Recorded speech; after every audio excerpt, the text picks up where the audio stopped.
మాట్లాడుతూ 8 నెలల రిలీజ్ అంట. ఏం రిలీజ్ అది?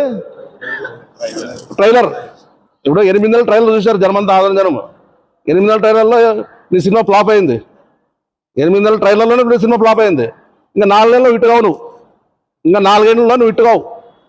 ఎందుకంటే సినిమా ట్రైలర్ చూస్తే జనం చెప్తారు అప్పుడే. ఇప్పుడు ట్రైలర్ చూసారే జనం చెప్తారు సినిమా ఇట్ అవుతుందా ఇట్టుగా అనేది కామెంట్స్ వస్తాయి అప్పుడే.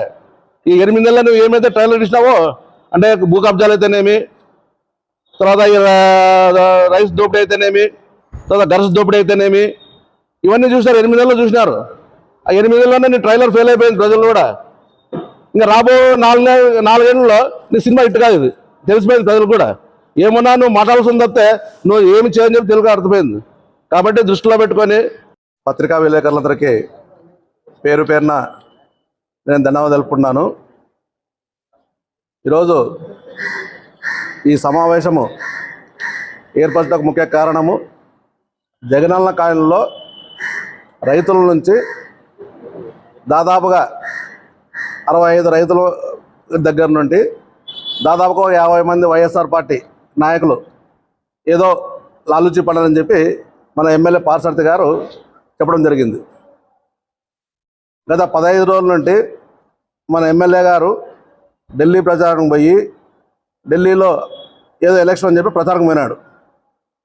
ప్రచారం పోయి వచ్చిన తర్వాత వస్తూ ఏదో కర్నూలులో దిగితే మేమేమనుకున్నాము, కర్నూలు లెటర్ ప్యాడ్ ఇస్తే అతను లెటర్ ప్యాడే, ఏదో రిప్రజెంటేటివ్ ఇస్తే ఏదో ఆదోనికి సమ్మర్ వస్తుంది, ఏదో నీళ్ళు అడుగుతాడు, తర్వాత ఆదోనికి రోడ్లు అడుగుతాడు, ఆదోని ప్రజలు ఇబ్బంది పడుతున్నారు సమ్మర్ వస్తే, కనీసం నీళ్ళు ఎలా పల్లెటూరు నీళ్ళు అది మాట్లాడతారని మేము అనుకున్నాం తప్పితే మళ్ళీ ఏం చేశాడు అతని?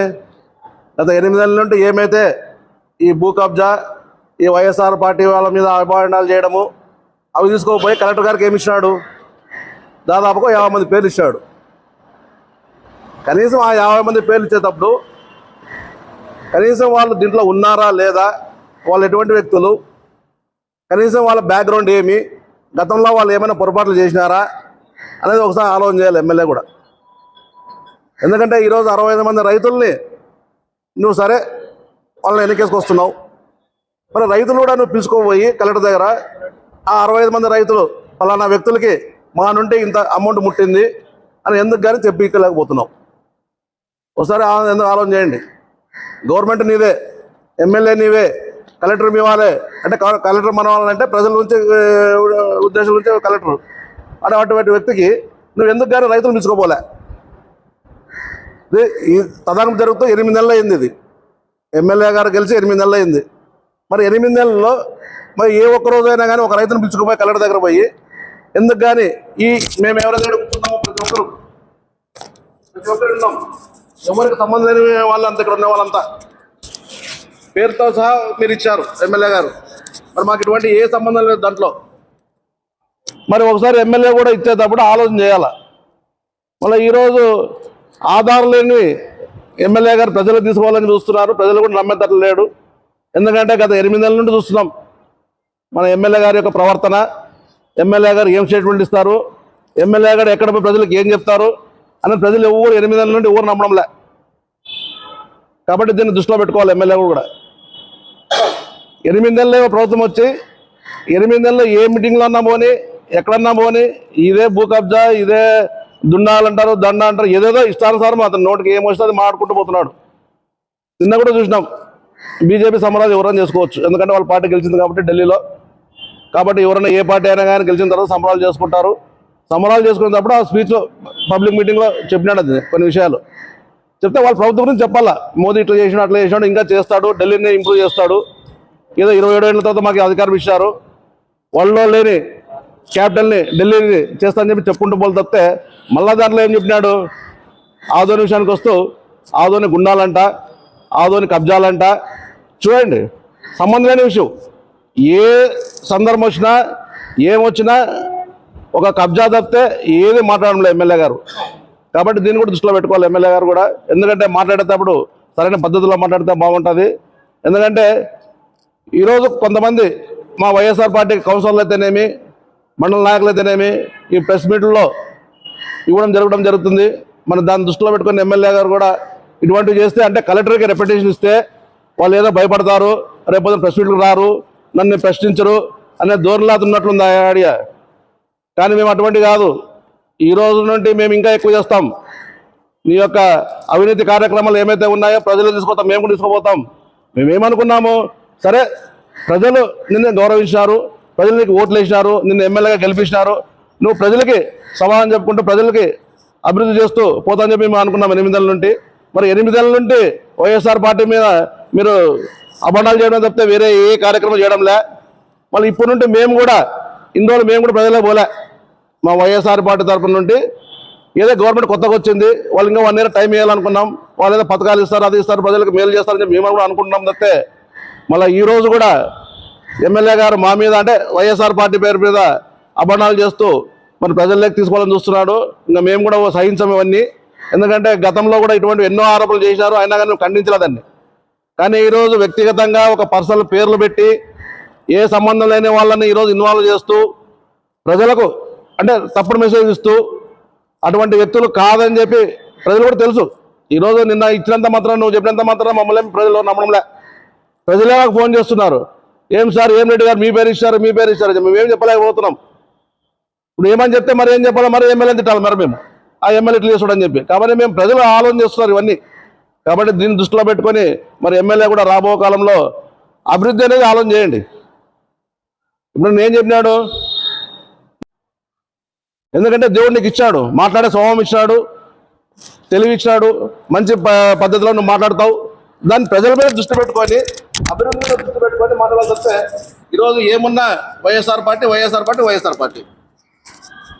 కాబట్టి దీన్ని దృష్టిలో పెట్టుకొని రాబో రోజుల్లోన్నా మేము కూడా మీకు సహకరిస్తాం. ఈరోజు ఎవరైతే 65 మంది రైతులు ఉన్నారో వాళ్ళు బిల్లం పేయండి, మేము 50 మంది మేము వస్తాం. ఎక్కడ VBS సర్కిల్లో కూర్చుందాం, లేకపోతే శ్రీనివాస సర్కిల్లో కూర్చుందాం. వాళ్ళు బిల్లం పేయండి, మేము వస్తాం. లేదా మీరు బిల్లం పీకి చేతకపోతే మేము బిల్లం ఇస్తాం ఆ రైతుల్ని. మరి మాకేమో సంబంధం ఉందని మేము అడుగుతాం రైతుల్ని. మధ్యలో నువ్వు ఉండు ఒక రెఫరీగా, ఒక న్యాయవాది. అంటే ఎమ్మెల్యే కాబట్టి నీకు బాధ్యత ఇది. కాబట్టి మేము ఛాలెంజ్ చేస్తున్నాం ఎమ్మెల్యే గారికి, ఎప్పుడు పెడతావు డేటు, లేదా మేమే డేట్ పెడతాం, నువ్వు రా, వాళ్ళు బిల్లం ఇస్తాం. ఏదో ఒకటి సమాధానం చెప్పండి మాకు. కాబట్టి రాబో రోజుల్లో ఇటువంటివి నిరాధన ఆరోపణలు చేస్తే తప్పకుండా మరి మేము కూడా చట్టపరంగా మేము కూడా చర్యలు తీసుకుంటాం. ఎందుకంటే రాజకీయం చేయండి, మీ రాజకీయాలు మీరు చేయండి, మా రాజకీయాలు మేము చేస్తాం. ఏం చేసినా ప్రజల కోసమే రాజకీయం చేసేది. రాజకీయాల గురించి మాట్లాడదాం తప్పితే ఏదో వాళ్ళని కించపరచాలా, వాళ్ళని అంటే గిరిగ్రేడ్ చేయాలా, ఇట్లా భయభ్రాంతులు చేస్తే వాళ్ళు ముందు ప్రెస్ మీట్ రారు, నా గురించి మాట్లాడరు అని అనుకుంటామేమో తప్పితే ఇది ఊరు మేము భయపడే ప్రసక్తి లేదు. ఈరోజు నువ్వు వచ్చినావు కొత్తగా మా ఆదోనికి. మేము దాదాపుగా మా తాతల కాలంలో 70-80 ఏళ్ళు ఇక్కడ ఉన్నాం. మేము దాదాపుగా 20 ఏళ్ళు మేము రాజకీయం చేసినాం ఇక్కడ నుండి. మేము ఎవరికి భయపడం, అటువంటి భయపడే ప్రసక్తే లేదు. ఎమ్మెల్యే కాదు కదా, ఎవరు వచ్చినా కానీ మేము సమాధానం చెప్పి రెడీగా ఉన్నాం. అంతేగాని ఈరోజు ఉండొచ్చు, గవర్నమెంట్ ఉండొచ్చు, గవర్నమెంట్ ఉందా నేను లేకుండా మా లేకుంటుంది రాజకీయం అంటే ఒకటే రాజకీయం. అది గవర్నమెంట్ ఉన్నప్పుడు ఒక రాజకీయం, గవర్నమెంట్ లేకున్నప్పుడు ఒక రాజకీయం చేయం మేము ఇప్పుడు. ఎందుకంటే ఆదిమ ప్రజలు అందరికీ బాగా తెలుసు ఇటువంటి రాజకీయాలు. కాబట్టి మీరు కూడా ముందు కూడా మరి మేము ఎక్కువ చెప్పం. మేము ఒక ఎమ్మెల్యేగా మేము కూడా మిమ్మల్ని గౌరవిస్తాం. ఏమన్నా మా పనులు ఉంటే కూడా మీ దగ్గరకు రావాల్సిన పరిస్థితి వస్తుంది, మేము కూడా మీ దగ్గరకు వస్తాం. అందరూ కలిసిమెలిసిగా ఆదోని ప్రజలకు మేలు చేసే ఆలోచన చేయాలి తప్పితే పోయినంత మాత్రము ఇంకా ఇదే చేసుకుంటూ పోతే మరి రాబో రోజుల్లో మరి మీరే ఆలోచన చేస్తారు. మరి పరిణామాలు ఎలా ఉంటాయో అనేది మీరు కూడా ఆలోచన చేస్తారు. కాబట్టి దీన్ని దృష్టిలో పెట్టుకొని మరి రాబో రోజుల్లో ఎమ్మెల్యే గారు కూడా అందరినీ కలిసికట్టుగా కలుపుకోపోతే మేము కూడా ఎమ్మెల్యే గారు సహకరిస్తాం. కాబట్టి ఈ జగనన్న కాలంలో ఏదైతే అవినీతి ఉందో వాళ్ళందరినీ పిల్లంపించుకోండి. మరి మేము కూడా వస్తాం, ఎక్కడ కావాలంటే అక్కడ మేము వస్తాం. కూర్చొని అది ఎక్కడ ఏమనేది జరిగింది అనేది విచారణ తర్వాత, గవర్నమెంట్ విచారణ అది ఇప్పుడు కాదు, అది ఇంకెప్పుడైతే నువ్వు లెటర్ ఇచ్చిన మాత్రాన ఇప్పుడు వచ్చి ఇమ్మీడియట్గా మీరు చేరు. కానీ ఆదోని నువ్వు ఉన్నాం కాబట్టి, ఆదోనిలో మేము ఉన్నాం కాబట్టి, రైతులు ఆదోని వాళ్ళు కాబట్టి మరి వాళ్ళని మీరు కూర్చొని మాట్లాడదాం. ఎవరికి ఇచ్చినావు, ఎవరికి ఇచ్చారు, ఎంత ఇచ్చారు అనేది డీటెయిల్గా ప్రతి ఒక్క రైతుని పిల్లంపేయండి. మా ఇక్కడ ఎవరైతే ఉన్నారో 50 మంది అంటే ఎక్కడైతే పేర్లు ఇచ్చారో వాళ్ళంతా వస్తాం. దాని ఏదన్నా అక్కడే బయటపడుతుంది. ఈ విచారణకి అవసరం లే. విచారణ అంటే కాదు, ఇది 4 ఏళ్ళు కాదు, మీ గవర్నమెంట్ పడినా కానీ విచారం కాదు, అంతే. ఇది ఏం జరగదు. కానీ తక్షణమే ప్రజలకి అంటే తెలాలంటే, ఈ వాస్తవాలు తెలాలంటే తప్పక 65 మంది రైతులు బిల్లంపేయండి. మేము ఇక్కడ ఎవరైతే కూర్చున్నామో మేమంతా వస్తాం, మీరు రాండి ఒక రెఫరీగా. అది ఏమనేది ఇక్కడే వాస్తవాలు మనమే బయట పెట్టుకుందాం. కాబట్టి ప్రజలు కూడా ఆలోచన చేస్తారు. మరి దీన్ని దృష్టిలో పెట్టుకొని ఎమ్మెల్యే కూడా తక్షణమే చర్య తీసుకోవాలని చెప్పి నేను కోరుకుంటున్నాను. నా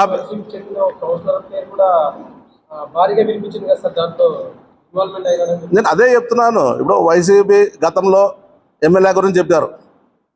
గత ఎమ్మెల్యే అంటే మా వైసీపీ ఎమ్మెల్యే గురించి మాట్లాడారు, వైసీపీ లీడర్ల గురించి మాట్లాడారు, వైసీపీ కౌన్సిలర్ గురించి మాట్లాడారు. ఆయన ఎక్కడ ఇంతవరకు ఇది కాలేదు కదా, ప్రూఫ్ కావడం లేదు కదా.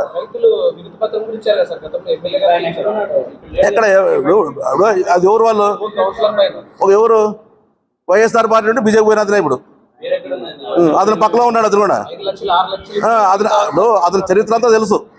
ఇప్పుడు ఎవరైతే మా వైఎస్ఆర్ కౌన్సిలర్ కలిసి బీజేపీలో పోయినారో అతని పక్కలోనే ఉన్నారు. వాళ్ళ పేరే వచ్చింది బయటికి, మా పేర్లు ఎవరు రాలే. నిజమనేది ఎమ్మెల్యే తేల్చాలి కదా. ఇప్పుడు మేమేం చెప్తాం, ఆ రైతులు బిల్లు పంపించుకోమండి. ఇప్పుడు మేము వస్తామని చెప్తున్నాం, అదే చెప్పేది. ఇప్పుడు 65 మంది రైతులు ఎవరైతే ఉన్నారో మేము వస్తాం. మా వైఎస్ఆర్ పీ నుండి బీజేపీకి ఎవరైతే కౌన్సిలర్ పడినా అతను కూడా బిల్లు పంపిద్దాం. అది కూడా మేము సమక్షంలో ఆ రైతులు ఏ రైతు ఎవరికి ఇచ్చారు అయిపోయి కదా, ఇది విచారణ అయిపోయి కదా. ఇది ఇప్పుడు ప్రజల కంటే విచారణ ఎవరు ఉండరు. చట్టాలు ఉంటాయి, పోతాయి, వస్తాయి, ఆ టైం పడుతుంది. ఈ ప్రజల మధ్య పాలన. ఇప్పుడు నువ్వేమంటావు, ప్రజల్లోనే నేను తెలుసుకుంటా అంటావు. కాబట్టి మేము కూడా ప్రజల్లోనే తెలుసుకుంటాం. కాబట్టి ఏదన్నా సర్కిల్లో మీరు రండి మేము వస్తాం, లేదంటే మీ ఇంటికి రండి మీ ఇంటికి వస్తాం. మేము వాళ్ళ రైతు బిల్లు పంపేయండి, మేము వస్తాం, కూర్చొని మాట్లాడదాం. దాంట్లో ఏం ఇబ్బంది ఏమి ఉండదు మాకు కూడా. కాబట్టి దీన్ని దృష్టిలో పెట్టుకుని రాబో రోజుల్లోన్నా మరి ఎమ్మెల్యే గారు అభివృద్ధి గురించి మాట్లాడాలా. మరి మేము కూడా సహకరిస్తాము అభివృద్ధి కంటే. కాబట్టి దీన్ని దృష్టిలో పెట్టుకొని ముందుకు పోవాలని చెప్పి నేను ఎమ్మెల్యే గారిని నేను కోరుకుంటున్నాను.